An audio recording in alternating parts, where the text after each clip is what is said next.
పాటలాగా నేర్చుకుంటే రానిదంట స్నేహం అంటే ఏమిటంటే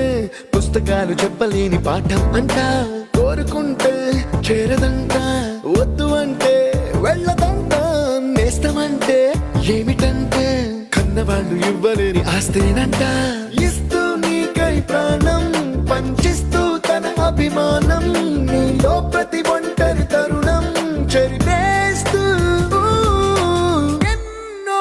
వేల కథలు అరే ఇంకో కథ మొదలు छोटी छोटी छोटी छोटी छोटी छोटी बातें छोटी छोटी बातें बातें मीठी मीठी मीठी मीठी मीठी मीठी यादें मीठी मीठी यादें यादें